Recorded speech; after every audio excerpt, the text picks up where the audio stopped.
Hello दोस्तों। क्या आपको भी लगता है मेरी तरह कि माँ इतनी मजबूत कैसे होती हैं? सुबह सबसे पहले उठती और रात को सबसे आखिरी में सोती हैं, क्योंकि उनकी ताकत उनकी मांसपेशियों में नहीं, उनकी ममता में होती है। अगर आप भी मेरी तरह ऐसा सोचते हैं तो ये वीडियो सिर्फ आपके लिए है। और मेरी बातें अगर आपको दिल से लगे तो एक कमेंट ज़रूर करना। तो फिर वीडियो स्टार्ट करती हूँ। मैं भी पहले अपनी मम्मी को देखकर या फिर सबकी मम्मी को देखकर ये सोचती कि माँ कैसे इतनी मजबूत होती है। सुबह उठते से ही उन्हें बच्चे की सारी चीज़ें याद होती, सारी ज़रूरतें याद होती और उनको क्या पसंद है वो सब कुछ उनको पता होता है। घर के सारे काम एक तरफ और उनकी अपनी माँ की जिम्मेदारी एक तरफ, अपने बच्चे के नखरे एक तरफ। सब पता होता है कि बच्चे को क्या पसंद है क्या नहीं पसंद है। वे अपने सपने भूल सकती हैं लेकिन अपने बच्चों के सपने पूरे करने में कोई कसर नहीं छोड़ती हैं। बच्चे को जब भी कभी चोट लगती तो हर कोई भले बोल दे कि थोड़ी सी चोट है, ठीक हो जाएगी, लेकिन एक माँ का रिएक्शन बिल्कुल अलग होता है। शायद माँ उस दर्द को महसूस कर रही होती है। शायद माँ उस दर्द को महसूस कर रही होती है। अपनी चोट पर जो एक माँ डर जाती है, अपन मतलब जब कभी भी अपने को चोट लगती है तो एक माँ हमेशा डर जाती है। लेकिन अगर बच्चे की चोट लगती है तो माँ पूरी डॉक्टर बन जाती है। उसको मरहम पट्टी करना, कैसे ठीक होगा कैसे नहीं होगा, उसको सब पता होता है और पूरा ट्रीटमेंट वो कर लेती है। दुनिया के लिए वो माँ एक औरत होती है, लेकिन शायद अपने बच्चे के लिए वो पूरी दुनिया होती है।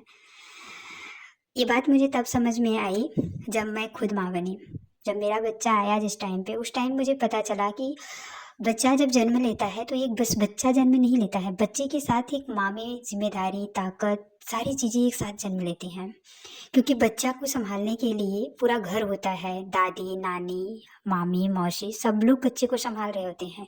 लेकिन एक औरत जो होती है वो खुद को अकेले ही संभाल रही होती है। जो उसका हार्मोन्स चेंज होता है, जो उसकी बॉडी से सिचुएशन होती है, जो उसकी मेंटल स्थिति होती है और अब उसका बदला हुआ दिनचर्या जो होता है उसमें वो अकेले सफ़र कर रही होती है। अपनी चीज़ों को खुद ही संभाल रही होती है और खुद ही उसमें सीखना, उसमें ढलना सीख रही होती है। शायद उस टाइम उसकी माँ भी उसे नहीं समझ पाती कि मेरी बच्ची किस स्थिति से गुजर रही है। ऊपर से खाना पानी लोग देते हैं लेकिन आपकी मनोदशा कोई नहीं समझता उस टाइम पे, या फिर आप किस कितना सफ़र कर रहे हो। और सबको भी ये लगता है कहीं न कहीं कि हाँ, बच्चा हुआ है तो ये होगा। मतलब सबका यही रिएक्शन होता है, बच्चा हुआ है तो ये होगा और बच्चे की खुशी पूरे घर में होती है। लेकिन उस माँ का दर्द सिर्फ उस माँ ही समझ रही होती है। वो अपनी सारी चीज़ों से शायद ताकत उसको वहीं से आ जाती है और वो एक माँ बन चुकी होती है, जिम्मेदारी उसको अच्छे से समझ आ जाती है। मुझे सोना बहुत पसंद था। मैं रात को मैं कितना भी जग लूँ लेकिन मुझे उठने में मौत आती थी। लेकिन जब मेरा बच्चा आया, अगर मैं 10 मिनट भी सो लेती थी तो मैं 24 घंटे जगने की हिम्मत आ जाती थी मेरे में। ये हिम्मत मुझे कहाँ से आती मुझे नहीं पता। मैं अगर बच्चा थोड़ा-सा इधर-उधर करता मैं तुरंत उठ जाती थी। जो कि मैं सोने के बाद उठने का मेरा कोई वो ही नहीं होता था। लेकिन तब मुझे समझ में आया कि बच्चा पैदा होने के बाद एक माँ का शौक और इच्छा, ज़रूरत सब बदल जाती है। सब उसके बच्चे पे डिपेंड करती है कि पहला उसका बच्चा होता है, उसके बाद ही वो होती है। पसंद भी उसकी बदल बदल जाती है। इसलिए माँ मज़बूत पैदा नहीं होती है, उसी ज़िम्मेदारियाँ उसकी उसको मज़बूत बना देती हैं। और जैसे ही अभी कभी बीमार, ऐसा नहीं है कि माँ बीमार नहीं पड़ती, माँ भी बीमार पड़ती है। जब बीमार पड़ती है और ऐसे जब बच्चे नहीं होते तो हम घंटों सो लेते हैं, आराम कर लेते हैं कि हम बीमार हैं, हम बीमार हैं। जब से बच्चा आ जाता है तो हमें नहीं लगता कि किसी भी बीमारी में हम 1 घंटे सो पाते हैं, 1 घंटे हम आराम कर पाते हैं। तभी सो सकते हैं जब बच्चा सो रहा होता है। और पता नहीं कैसे ये सब हो जाता है। कई बार गुस्सा भी आता है तो अक्सर बच्चे को पीट देती हूँ, लेकिन प्यार और बढ़ जाता है। घर में एक माँ ही होती है जिसकी कभी छुट्टी नहीं होती है। अगर घर के सारे लोग एक दिन काम ना करें तो शायद घर पे कोई फ़र्क नहीं पड़ेगा, लेकिन अगर एक माँ काम नहीं करेगी तो शायद पूरा घर हिल जाएगा।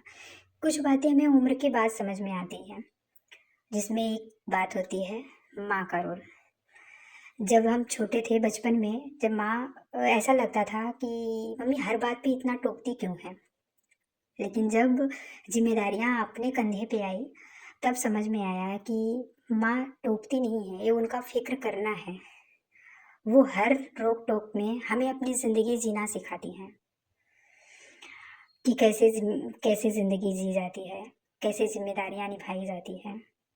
तब लगता है कि ये ज़रूरी था, लेकिन जब जिम्मेदारियाँ कंधे पे आती है तब समझ में आता है कि ये टोकना ज़रूरी था।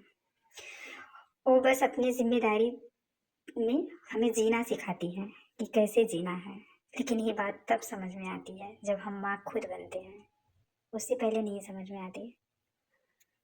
और जब समझ में आती है तो अपनी माँ से हम बहुत दूर हो चुके होते हैं। और ये एहसास करने के लिए बस एक एहसास ही रह जाता है।